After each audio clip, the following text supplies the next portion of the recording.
That's what I've seen with the most successful people out there in different fields. What really sets them apart is that they're able to stand up when things don't go their way and keep going. But we're raising a generation of kids that are very risk averse in the way that we continue to do things in school. They don't want to take on challenges, or they don't want to take on risks because they fear that they're going to get penalized. So instead of punishing that at home, we need to celebrate mistakes as opportunities to start again.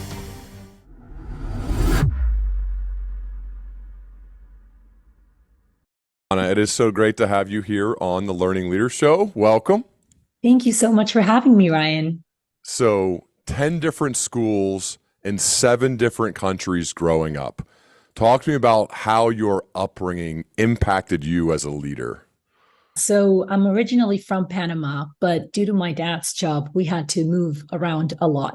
Every year or 2 years, we were packing our things and moving on to the next place. So by the time I was 14, I had been to 10 different schools in 7 different countries. So I was always the new girl, right? And in order to sort of navigate all the different academic expectations and the social environments, I had to sort of pick up on different things that I could do over and over again in the different places that I was going, right?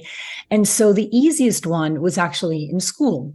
And all this, I've been reflecting on all my journey as sort of like a student and then as a teacher, and I realized how much of it has sort of impacted what I do now. I quickly realized that regardless of the school or the country or the culture, the language, it was pretty much the same, right? And again, I went to very traditional schools. I went to conventional schools. I went to Catholic schools. I went to non-denominational, public, private. I kind of went all around the scope, but I realized that there's sort of like a checklist of things that you do in order to move on to the next grade level. You quickly pick up on how many times you have to raise your hand to get that participation grade, what questions you can ask, what questions you cannot ask because you get in trouble, what kind of things you need to say in order to be liked by your peers, by your teacher, how to bubble in the right things in the multiple choice tests, and how to pick that up to move on to the next thing. And all these things helped me, again, navigate the academic environments. And I call this the game of school in my book. But I realized that it does not really transfer into the game of learning, which is the game of life. And I also realized that really where genuine learning was happening was outside of school, when I got to explore my interests and take my curiosities wherever I wanted. And when I didn't feel like there was an adult judging me or giving me a grade for the things that I was getting right or wrong, where I could just explore and fail and it didn't matter. And I was very lucky to have parents that were very supportive of all the things I did outside of school. And they're what I call the perfect enablers. Whenever I had a productive interest in something, even if it wasn't academic or if it didn't quite make sense to them, they were like, let's go for it. Let's see what you learned from this. And most of the time I got things wrong and I failed and it didn't work. But they always made me feel like I should give it a try. And they gave me all the resources and tools to get into it. And I feel like that sort of fed all that side of me and that desire to sort of teach and work with kids. And I had all these things that I was curious about, and I loved explaining them in ways that captivated people's attention. So I decided to become an educator. And as I went through this journey, I started to see that when I was student teaching, I started to notice that kids all over the place were playing this same game of school, right? And they were bored. They were not engaged in what we were doing. And they were spending 7 hours a day, 5 days a week for 12 years, right? The most important years of their lives in these settings where you couldn't really feel that spark, right? That little kids are born with, right? That natural curiosity and desire to learn about everything. And so I started to, see some red flags. Eventually, I got my classroom. I tried to do things differently, but it ended up being the same. As students moved on from my classroom, I would see them sort of miss this whole zest for learning. And so eventually I decided to leave the traditional school system and explore sort of the alternatives out there. And I started to become really interested in learning itself, not necessarily like I see everything through the lens of kids, but really it's like, what does it mean to be a learner, right? What's the best way that we all learn? What are the things that we need to do in order to keep that curiosity alive? Because I do believe that one of the most powerful things that any human can have is that skill of being a lifelong learner and just having that desire to continue to learn on your own.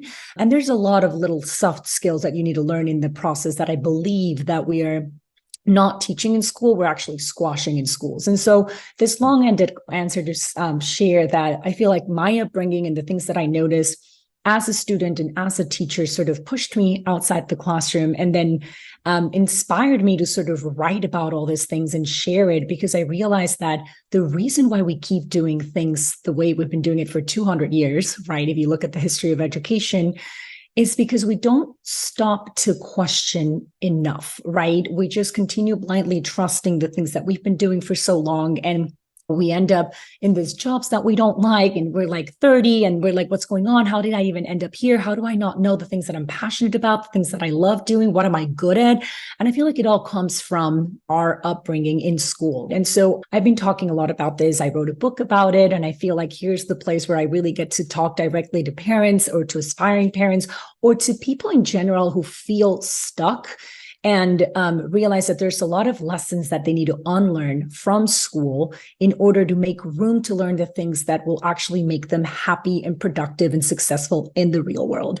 And my book weaves ideas, and my work weaves ideas from the worlds of entrepreneurship and investing and sports and gaming. So it's like all over the place, because the root of it is learning itself. And so that's sort of what I'm passionate about and what I've been doing. And my childhood and all this movement was like a springboard for me wanting to reform the way that we teach and learn. I just a week ago went to my 9-year-old daughter Charlie's conference. And I take those very seriously because I feel like I know what happens in school. I know what happened with me and with all of my friends is you grow up and initially you're very curious. You ask why, you ask lots of questions when you're little. I know you dedicated your book to your son and it was all about staying curious. And one of my favorite qualities about Charlie is the fact that, and I try to really empower her when she does this, is that she just never stops asking questions. It just on and on. And her teacher told us that she just kept saying, she just always asking us questions. And the one thing I said to her teacher was, will you please foster that? Will you empower her to keep doing that? Can we have every teacher as she keeps going up the grades? Because what I think happens, as you've written a book about this, you start curious. This happened to me. And then as you go up to the next grade and the next grade and the next grade, you get less and less curious and more focused on the outcome. What is my grade? What did I get? I don't really even care about this subject. I'm just trying to get an A. And you do really whatever it takes to get the A, to move on to the next thing, and then the next thing, and then the next thing. And I don't think I regained my curiosity until I was like 27 and started reading books again, because I was so burnt out from the manner of you got to get a good GPA, then you got to go to a good school, and you got to get a good GPA to get a good job. And I feel like that's the thing that bothers me so much about it and why I love your work and what you're focused on. But I don't know how to get out of this, because I'm sitting here watching it happening again, the same thing. I hope not, but it feels like it is with now as a dad as it was for me as a student. So when you hear all that, what's the answer? What do we do? How do we get out of that, even though they need, or in my case, they're going through traditional schooling? Yeah, so that's a great question. And that's a question I get a lot. And I actually have a section in the book called How to Exit the System Without Leaving School, because the reality is that most parents like you don't have the opportunity to pull their kids outside of school. But the great thing, Ryan, is that you are very aware of the issue and you're already thinking about it and asking those questions, and you're pushing and sort of the right things at home or outside of school. So what I realize is that you don't have to pull your kid out of school in order to sort of save them from losing all these things that they're born with, right? Because they're born with this natural curiosity and instinct and desire to learn. You don't need to teach them that. They naturally do it from the moment that they're born. And so what we can do is we can reinforce at home the right kind of things, for example, but for that, it takes a lot of reflection and a lot of realizing that we've been conditioned, especially if we went to the traditional school system, like all these things were sort of like squashed for us. So we first have to do the process ourselves in order to then sort of model the kind of things that we want with our kids. But starting with what you said, the questions, that's one of the biggest ones for me, because I realized in school, we're so focused on teaching kids what to think instead of how to think, which is a big problem, right? And how do you teach kids how to think? You start by letting them ask all the questions that they want. When kids ask questions, they're they're trying to deconstruct the world that's thrown at them, right? They're trying to understand why things are the way they are. They're trying to make sense for themselves. They're trying to think for themselves, right? They're trying to build everything from first principles. And when we suddenly start, and again, and this is not to blame teachers or parents. Like I'm a mom and I've been a teacher, and I know how tiring it can be when you have 30 kids in the classroom asking why. But it really, when you start to sort of tamper that, then they start to associate it with something negative, right? And they're like, okay, when I ask questions, I get in trouble. Oh, okay. And they also start to believe sometimes it's an insecurity, right? Because we don't have all the answers. And that's actually okay. That's actually great. We're not expected to have all the answers, but we've been conditioned to believe that sort of adults and authority and the teacher, et cetera, have all the answers, when in reality, that's a messed up way of growing up, right? So you teach your kids, oh, you know what? I actually have no idea. Why don't you go and learn that? And then you teach me. What you're doing by doing that is that, one, you're not squashing their questions. So you're showing them that their questions are valid and important. You're showing them that you don't have all the answers and that they get to teach you something new, which is very empowering for them. And so in my book, I have a whole section of teaching you how to teach your kids how to be skeptics. And some parents hear that and they're like, what? You want for me to raise a rebel? Like, why would I do that? And I'm like, no, there's an appropriate way to teach your kids to ask questions and not believe everything that they hear or let anything into their heads unexamined, right? You need to pause and ask and try to understand who's telling the story. What are their motives? And what if we switch things around? Is there another point of view? And trying to detect biases, starting with their own. And there are a lot of little things that you can do at home in order to foster this idea of questioning things is okay. And it's actually a good, important thing. That's how we innovate. If we don't question things, we get stuck with the status quo. And so by detecting those little things, so that's like one. The other one is schools are very much focused on remediating kids' weaknesses and seeing what's wrong with little Ryan. Let's see how we fix you. And then the message that you're constantly getting is, oh, I don't know, there's something wrong with me. I need to I don't know how to read yet. And all these things, when in reality, we should be doubling down on their strengths and the things that they're already good at and making them feel great. And that's what motivates them to keep getting better at it and actually pursue those kind of things that they're already good at. And there are school systems around the world that do this, like in Finland. They're very good about that particular thing.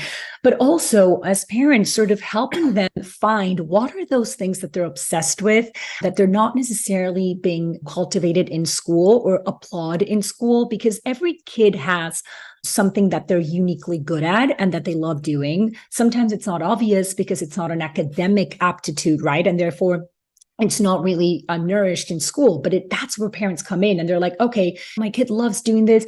I'm going to support that. I'm going to enroll him in classes if that's what he wants, or I'm going to give him the resources or the friends or the mentor or whatever in order to take that productive interest wherever. Because I think that what it takes to be great at anything in life is finding something you're willing to spend hours and hours doing and work hard at it. That's what it takes to be great at something. And I've seen this multiple times. Even if you don't have a natural innate talent, if you're willing to just go all in because you're obsessed with something, you will eventually get there. Like I really believe that. And so it is our, job as parents to be those perfect enablers and make sure that we are finding those things that that we want our kids to spend more time doing and reminding them that they're really good at that. But then also having them work on projects of their own. In school, the way that we deliver knowledge, like there's just so many things that are wrong with it. First of all, we divide it into subjects, which doesn't make any sense because learning is interconnected and we need to see how things fit in together. Also, we tell them what to learn where, when in reality, we need to start by what the kids are already curious about. And it's kind of complicated to do in school when you have a bunch of kids, but at home, instead of reinforcing more of the homework and the grades and the things that are being like, you kind of talk to them and you're like, you know what, you didn't do so well in this. But I actually know the material. Let's actually work on a project, or let's do something, or let's enroll you in something where you get to actually showcase what you've learned. Because a lot of the ways that we do it in school, it's one way, right? And for some kids, they're great test takers, and that's the way that matches the way that they deliver. No, but for some other kids, it's not. So it's our job to find what's the best environment for them to showcase the things that they're learning, for them to go deeper into the things that excite them. Because in school, we cut them off every 45 minutes. It doesn't matter how engaged you were in the lesson. Oh, we need to move on to the next thing. No, like at home, give them time to sort of take those interests wherever they want for as long as they want, and surround them with independent minders. I think that's so important because in school, because there's one path and we use the same examples and everyone's following the same instructions, people become very conventionally minded, right? And they're constantly surrounded by this. So no wonder they all think the same, they all act the same, they all do the same. So we need to teach them to sort of look at the things that are not obvious, right? Look at things from different perspectives and hang out with people that think differently and that will challenge the way that they think and that will make them feel a little bit uncomfortable sometimes. And that's good. I talk a lot about, and I know there's a lot I can say about this, but this whole notion of exposing them to failure.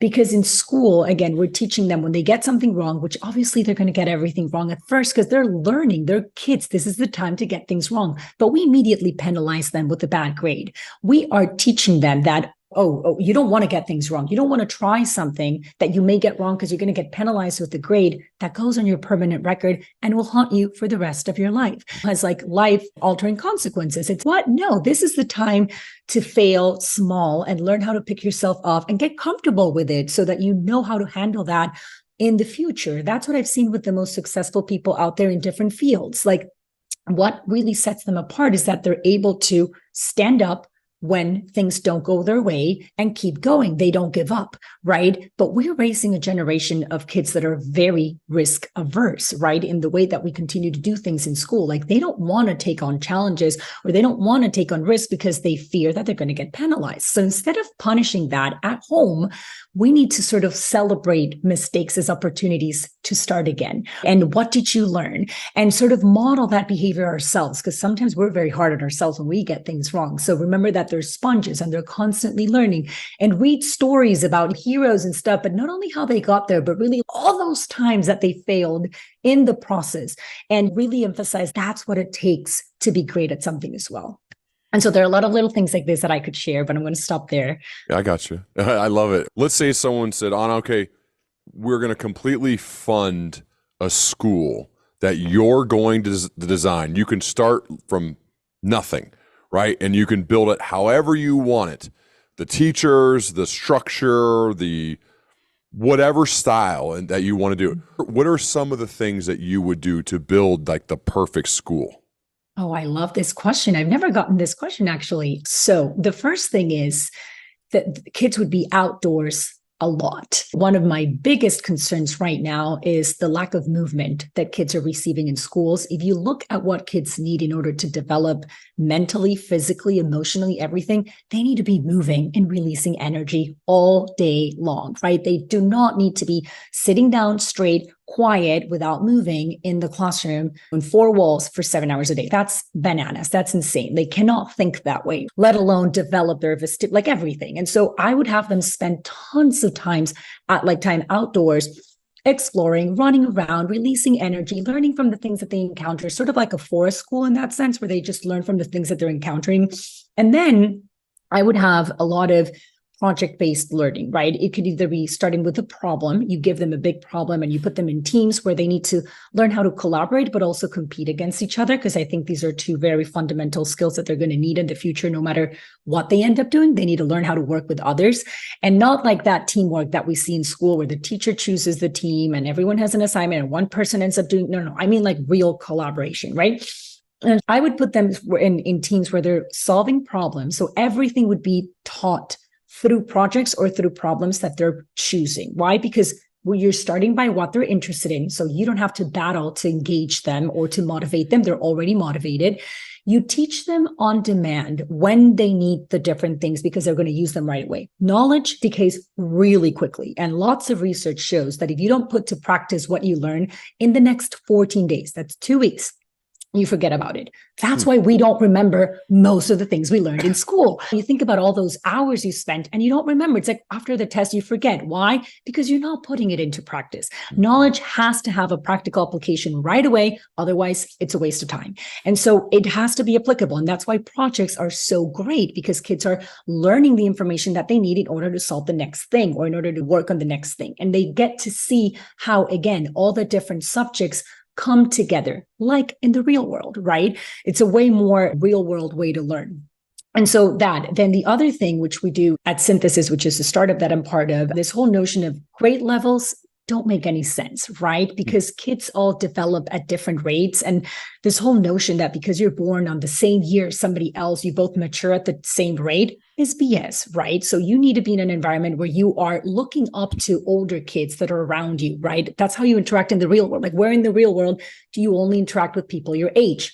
Only in school, right? In the real world, you're with older people, you're with younger people. And so what happens when you have mixed age groups is that the younger kids show you how they're capable of doing way more than they would have when you put them in grade levels, because you're not putting that barrier, right? And they're copying the older kids. And if you have kids and their siblings, like, you see how the younger ones usually walk a little faster or do this a little faster. Why? Because they're trying to copy their older siblings. So it's the same thing.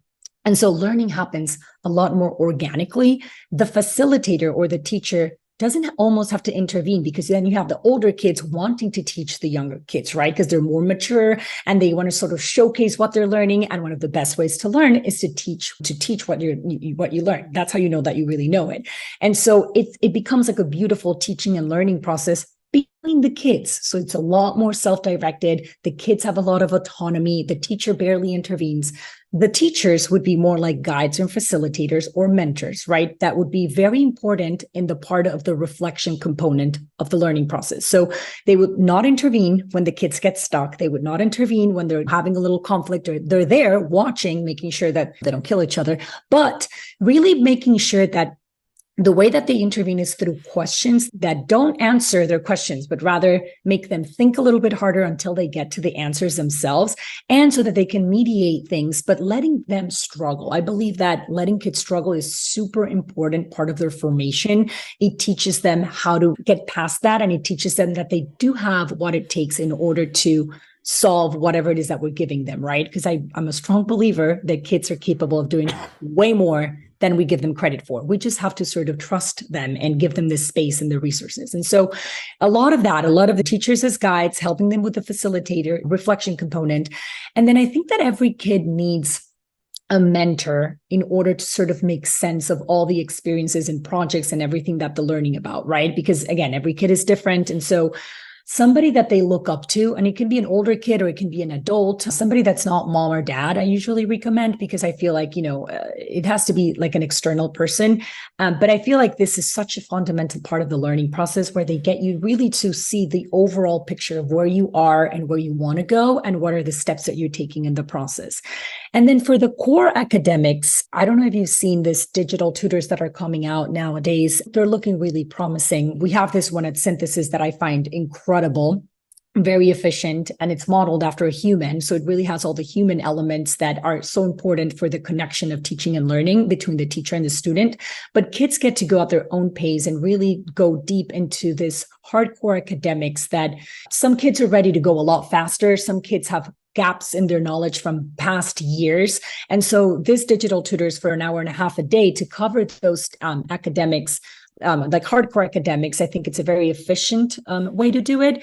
And so you cover that, and then just letting them have enough free time to get bored, to come up with ideas, to sort of crystallize their learning, to just relax and be kids. Because I think that one of the big problems that we have nowadays is that kids' schedules are more packed than CEOs' schedules. It's insane, right? They're in school for 7 hours and they have all this after school and tutoring and adult-led activities and homework. And then they get home and they're like, they need to pass out for the next day. It's like, when do they get to be kids? I think it's very important for them to just have unstructured time to just play. And so that would be a big component as well. So yeah, those are some of the things that come to mind. I love it. I was digging into chapter 7 of your book. I'm fascinated by stories. I think from a leadership perspective, storytelling, getting up in front of a group of people and being able to move them with your vision through the use of compelling stories is critical. And so you write about story-driven learning. What is story-driven learning? Yeah. So People don't remember facts and formulas, I realized. What they remember are stories, right? Of people who have struggled and then eventually succeeded and things that you can sort of relate to. And if you go back to ancient times where you had all these people in the caves and that you look at the cave drawings and that's how they learned in the past, right? They had stories that they would pass on from generation to generation. Why? Because they're memorable, because you get to actually put a face to the person, because you actually get to see all the struggles and all the adversity that they went through in order to get to where they are. And so I realized that kids love, and not only kids, adults as well, like love stories, right? And so instead of starting with like a formula or like the actual concept or this, you start with the story of somebody that is related to that topic, and you immediately capture the person's attention, right? And so even if they don't necessarily admire this person, there's always something you can learn something about every single person out there, right? And so it's a very interesting way to make learning stick and to make you engage from the beginning. And what I've noticed is when you learn that way, weeks go by, months go by, and you still remember, right? Because you're inspired by the person behind the story. And so I think that's a very practical way and fun way, right, to learn about absolutely anything. You start by finding a person and then reading about the person and reading about this, and then you get to the practical application where you build whatever it is that you're building, or you learn about whatever it is that you're learning. And yeah, so that it's a very, and then you touched upon, I just wanted to make a quick comment about the being able to move people. And I didn't mention this, but I feel like communication is such an important skill. And I know we teach this in schools, quote unquote, and we talk about it, but no, I mean like the power of, for me, it's been the written word. When I learned how to write, which by the way, was after I left the school system, because for so many years, I thought I was not a writer. I could not write. I hated writing because of the way that it was taught in school. I thought that I had to sit down in front of a blank page and write all these things. And I was like, no, I'm a terrible writer. And that's how I would teach how to write, because that's how they taught me. Turns out that there are many different ways. And what motivated me was the fact that I could get all these ideas to people all over the world. With the internet, it's now possible to reach so many people. I just had to craft my message appropriately so that people would pay attention. And I realized how important it is to know how to communicate these things and to be, as you can tell, very passionate about what I do. And I think that's very powerful, but it's nothing if I don't know how to communicate it. So I'm not saying I'm a great communicator. English is my third language. However, I do feel like writing has helped me organize my thoughts and put them into coherent sentences, and being able to talk about it in ways that people are more receptive and people listen to. And I think that I just keep thinking, imagine if we taught kids since they're young how to write, and then how to repurpose that writing into conversations, into podcasts, into videos, into whatever it is that they want to do, making them effective communicators. And so that's something is, again, that I think a lot about. And I think that parents also have a big role here. And yeah, so it just made me think when you said that. I mean, writing is the ultimate tool for clarity. Mm-hmm. I love getting prompts from friends, colleagues, and they'd say, hey, I just had this just happen right before I got on. And it was really cool. A close friend of mine who's a lawyer, and I think a lot of lawyers I know are pretty good writers. They've been trained, they have a style, they're persuasive in a lot of cases, at least the ones that I talk to. And so I learn a lot from them, but I get prompts from them, and those prompts, I'm like, they go, I know you'd be the perfect guy to write about what it makes a great podcast guest. And I'd say, you know how I can really learn about that is to try to write about it. Is to try to write like a 2,000 word essay. Because I have some ideas, they're kind of scattered all over the place. But if I really want to get clear on what I think about this topic, this prompt, let's write a couple thousand words about it. It's amazing how clarifying it is to get the thoughts out of your head onto the page. I mean, all leaders should have a writing practice. Totally. And you know what? Now that you say that, a quick tip for anyone that has kids listening to this. Many kids don't like to write like me, right? Because of in school, the way that we teach how to write is we focus on the grammar, on the mechanics, on all the rules. We give them all these parameters. We tell them in what side of the page they can write, what ink, it's like insane the amount of what we're focusing on that we forget to focus on. The proper way to cite it with APA and all this stuff. I was like, oh my God. You need to tell me in 5,000 words. What if I can tell you in 2 paragraphs? Nowadays, nobody reads 5,000. Like you want information quick to the point. So it's like we give them all these rules. And we forget that the most important thing about writing is the idea. And Yep. so instead of cultivating and getting them excited about conveying that idea and then worrying about polishing it and then worrying about the grammar, by the time kids have to like actually write about what they were thinking about or the idea they had, they're so overwhelmed with all the rules and all the things and structures that you've given them that they don't even want to write about it anymore. They're focused on the wrong thing. So I feel like that you can change that at home by just not focusing on that stuff and letting them just talk about what they want to do and then focus on the idea. And then the other thing is that writing has to go somewhere. Writing is so hard. I wrote a book and I still struggle so much every time I sit down to write it because it's hard. You have to sit down and clarify your thoughts and put them into words it's hard. It's always going to be hard. Imagine spending all that time and effort and it not going anywhere more than the fridge or, that locker in your teacher's bin or in your records. Who's going to read that? It's like, that's not motivating. Kids need a reason in order to spend that time and effort writing something, right? And so making it applicable and being like, okay, what's a cause you're passionate about? Who do you want to convince about what? Or where can we take this? Imagine if you could speak to 1,000 people, what would you say? Those kind of things, and then actually execute on them is huge. And I think that we're not doing that in school, except for like pen pals every now and then. But having parents actually do that, I feel like that's a great way to foster the practice of writing, which, like you said, super important. Everyone needs to learn how to write. Learning styles. So you write about the myths of these in chapter 9, and I see this all the time. So it's like, I learn this way, or I learn that way, or I'm this type of learner, or I'm that type of learner. What is the learning style myth? Yeah, so this is very interesting because I fell trap of this myth. You are in school or college, or by some point, someone has told you you're either an auditory learner Yep. or a visual learner or a kinesthetic learner. And I believed that. I was like, oh, I'm a kinesthetic learner 100%. Like I need to be touching, I need to be moving, I need to do this and that. And so I convinced myself of that. And I closed myself from the idea, listening to podcasts, no, that's not how I learn. Or visual, oh no, that's not, it's this way. And then when I became a teacher, I started to notice the same thing. I would try to do all this tests to see like where my kids would fit, what learning style they were, with the best intentions, because I was trying to personalize my lessons to their learning styles. It turns out that there's no such thing as your learning style, right? Learning is interconnected and we have different sensory modalities that change over time. So you may have a preference for learning about one specific thing a certain way, but then you may have a preference about learning another thing a different way, right? You want to learn how to cook. You may want to use your hands and this and that, but maybe you want to learn about this history event and you'd rather watch a documentary about it. So that's visual learning, right? And so this whole notion of you're this one thing sort of makes you fall into this fixed mindset approach of, oh, this is how I learn, what I am, and it doesn't change. And it changes over time. It varies. You have different preferences. And so what we should do is just find what's the best way for you to learn at a particular moment, rather than fixating on this is the way that you learn.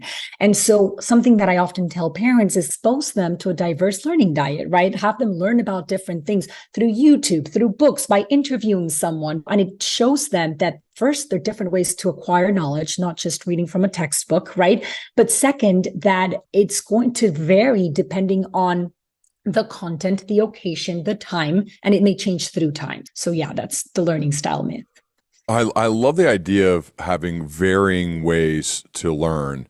And okay, we're going to interview people. Okay, we're going to watch a YouTube video. We're going to listen to a podcast. We're going to read a book. We're going to go and actually do the thing. And the fact that you can pick up different elements of what you're trying to learn from all of those, as opposed to saying, no, I only do this. I only learn this way. As you said, I think perfectly, that's really a fixed way to view it, when in reality, we're all probably a combination of all of those things, and we would be better off experiencing it in multiple different ways. Absolutely. Absolutely. Chapter 14, Anti-Fragile Kids. I love this, okay? Especially today. I think it's even more important. How do we raise anti-fragile kids? Yes. I actually argue that kids are anti-fragile from the moment they're born. They're obviously fragile in different ways. That's why we had to take care of them. However, when it comes to sort of like their feelings and trying new things and taking risks, like we sort of turn them fragile with the best intentions, right? And we don't want to see our kids suffer. We don't want to see them in pain. We don't want to see them hurt. However, if you want for your kid to be happy, you actually have to expose them to all this adversity from a young age. And I'm not saying you're going to make them like obviously there are ways to do this, but it's super important because they're going to face all this failure and adversity and sadness, and people are going to betray them, and they're going to have a horrible boss at some point, and their friends are going to turn their backs on them, and their loved ones are going to pass away someday. And so the earlier they learn how to manage these things, the better they're going to be set up as adults. And it goes back to what we talked about at the beginning of letting kids fail now when they're young, when the stakes are low, right? So that it doesn't transfer when they're adults into like catastrophic failure, right? Like a failed marriage, a failed business, right? No, that we want to avoid that. And the way to avoid that is by teaching them how to fail constructively when they're little.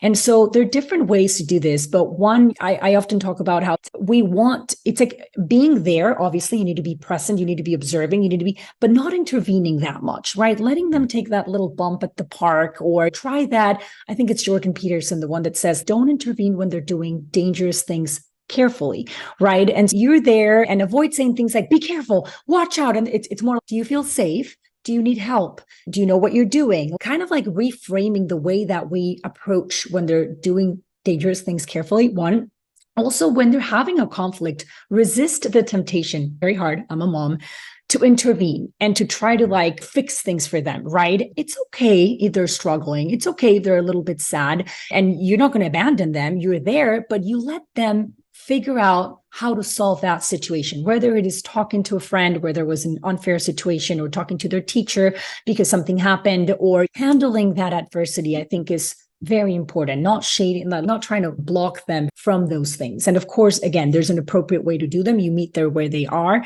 But I think this is so important in order to raise anti-fragile adults. And I think that parents are the ones in charge of this, right? In school, we can't just count on them to do this. You are an edupreneur, right? A new phrase that not a lot of people probably have heard of prior to researching your work. What does that mean? What does that look like day to day? Yeah, so it's very different day to day. But what it means, I came up with that term because I'm an educator that I'm not trying to fix the existing system, because I don't think it can be fixed. I don't think it can be reformed. I think it needs to be transformed. I think we need to build something new in parallel. I don't think it's going to go anywhere for many reasons, but I think that we need to start from the ground up, rethink what are our bases, like what are our new set of questions, and then build on top of that based on what we know about the chaotic, uncertain future that we're heading, and what we know about kids and how they learn and the human brain. And so based on that, I decided to venture out and build new learning alternatives outside the school system. So the way that I'm doing that is I'm part of this startup. I was one of the founding members called Synthesis, where it came out of the SpaceX campus. It was the school that one of our co-founders and Elon Musk created in 2014 for Elon's kids, based on a lot of the principles that we've talked about today of letting kids solve problems, like mixed age groups, and having them like learning how to think instead of what to think, et cetera, et cetera. And so that school was limited for 48 kids, the SpaceX families back then.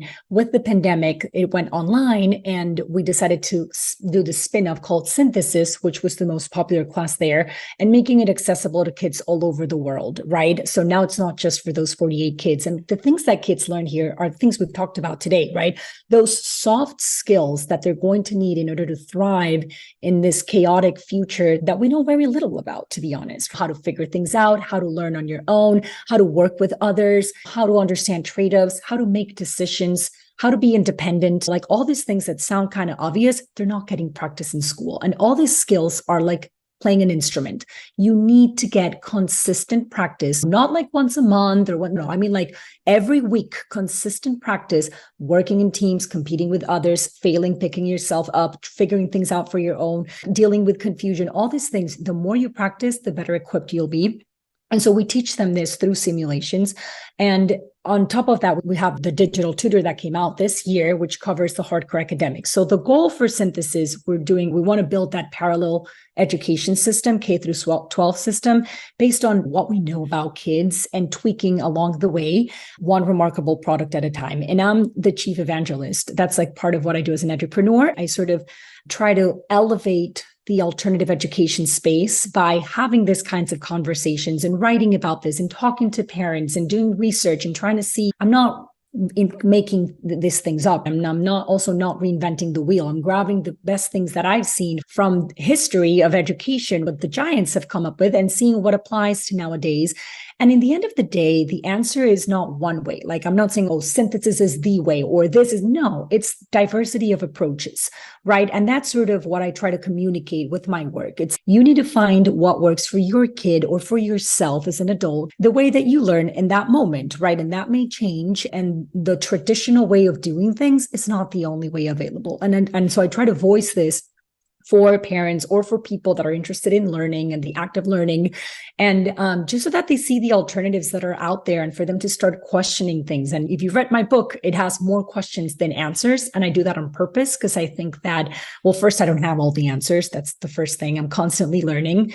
And second, I think it all starts by questioning things, right? And so I do that through the written word and doing interviews and all this and being at Synthesis, and a lot of my ideas are implemented there.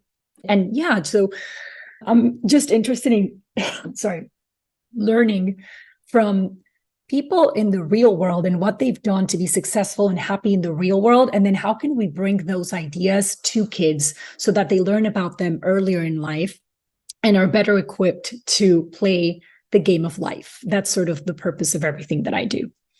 When you think about the teachers who have impacted you the most, whether you had them as teachers or you've seen them work now, what are a few of the things that those teachers have in common? Like, what's the makeup of an excellent teacher?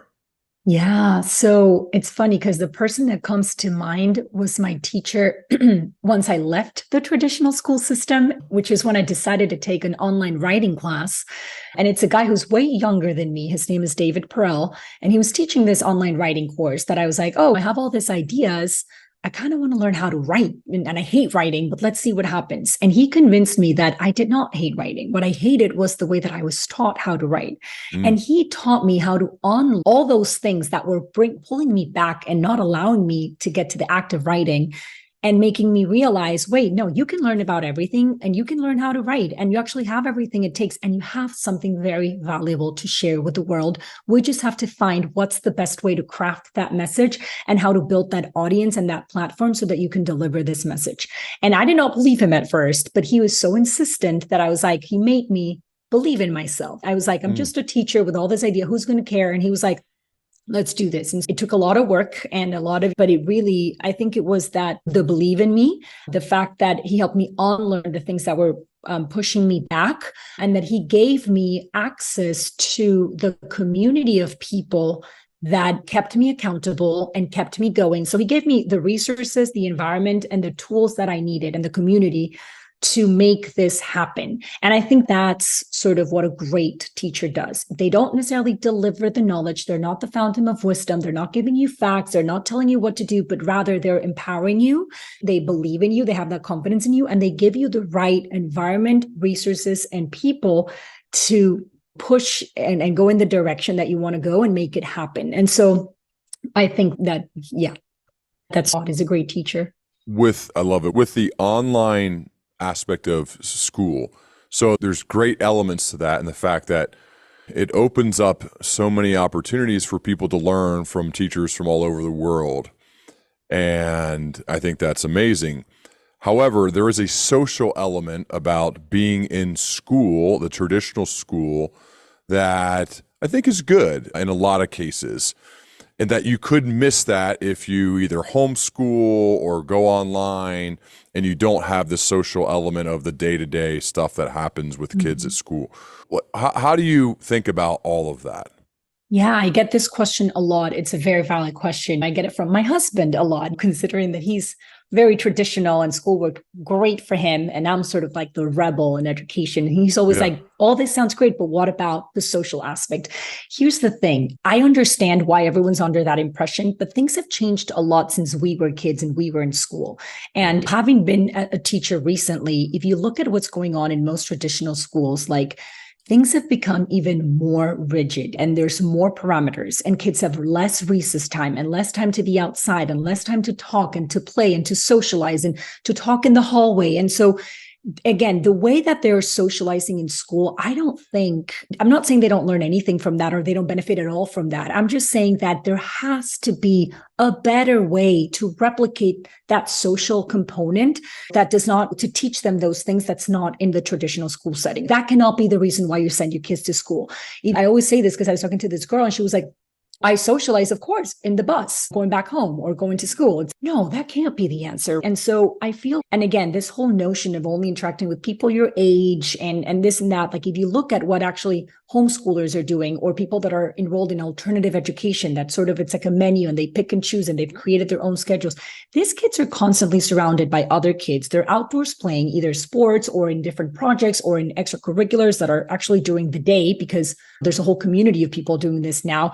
They're involved in their community. They're interacting with older people, with younger people, with people online. And so they are extremely social and they're socializing all the time. It just doesn't look the conventional way that we are used to.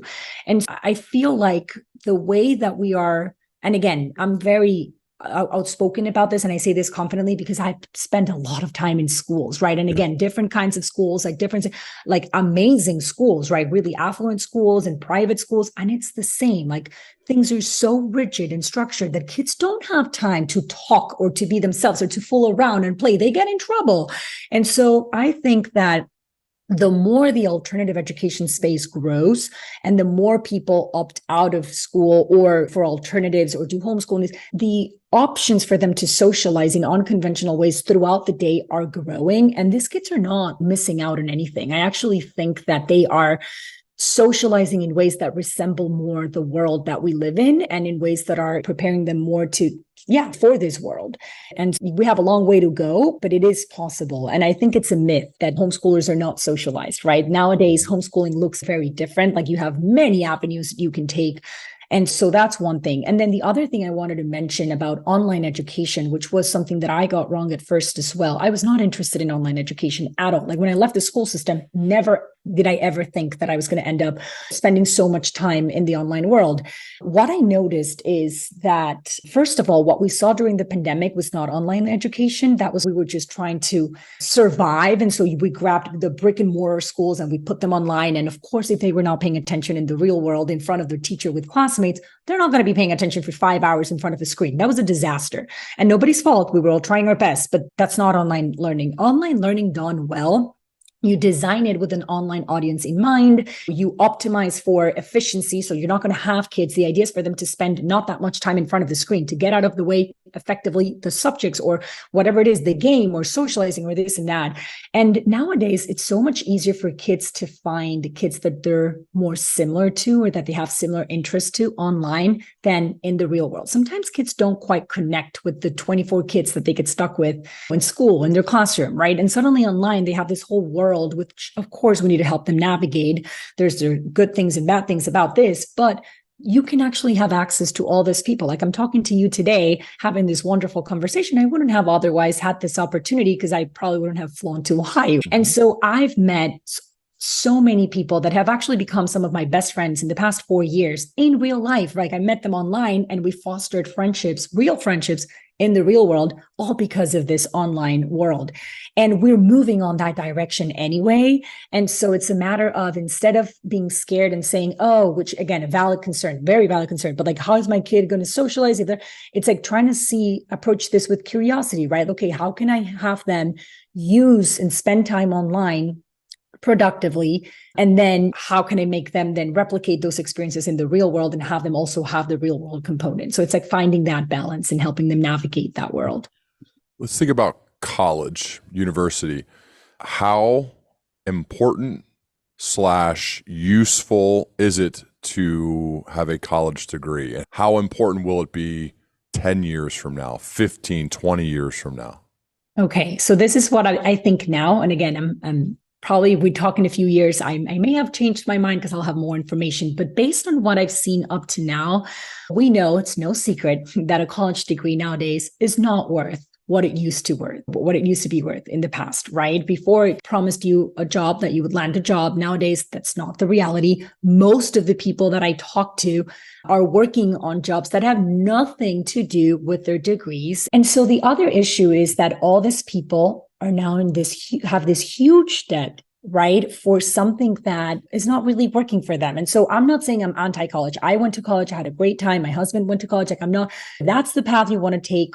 Great. But if the reason you're going to college is to get land a high paying job or make connections with people, and that's like the only reason, and you're going to get into this huge debt for it, like there are way more like other paths that you can take nowadays and have, I would argue, even better results, right? And so it really depends on your circumstance and your financial circumstance. But nowadays you have all these other paths that you can actually gain skills, like whether it's online courses or like this corporations that are actually teaching you the certain skills that you need in order to work at these places, or boot camps, and where you can actually learn the things that you're going to be using. And then you can keep on learning. That's the beauty of this road of lifelong learning. You can continue this pivot and learn about a new thing. And the internet has been wonderful for that. And then you can actually have foster the relationships and all that social aspect that you get from college in other ways. And so that's one thing. The other thing is I feel like so many parents are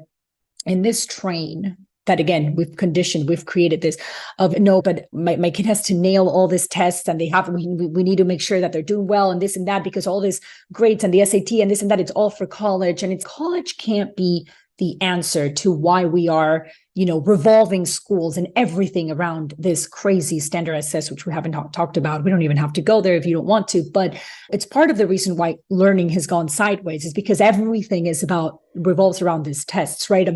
The school environments have gone bananas, test prepping and all this.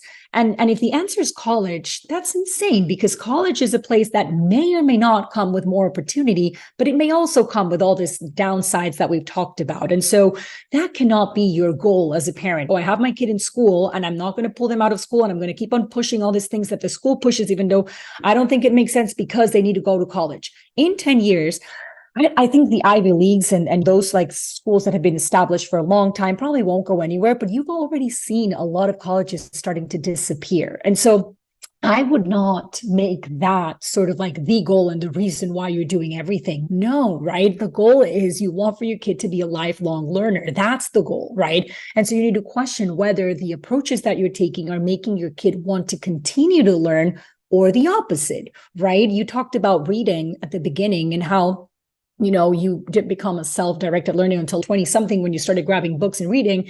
And I could bet that it was because they probably forced you to read a certain way when you were little, where most people are not ready by 7 to read, right? And yet we force them because that's what we've determined that is the right age to read. And the problem is that many kids end up not wanting to read for pleasure, which is way worse than not learning to read by the time they're 7, right? And so anyway, that's just one way of saying the most important thing is to want to continue to learn. And there are many ways to do that, not just college.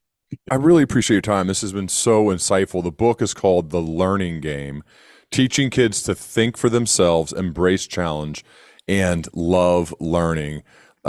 Super useful book, very practical stuff you can do and implement right now, right away, which I think could make you just rethink how we view education, which is a good thing, I believe, for all of us. So thank you so much for writing it, for sharing today. Where else would you send my viewers and listeners to learn more about you online?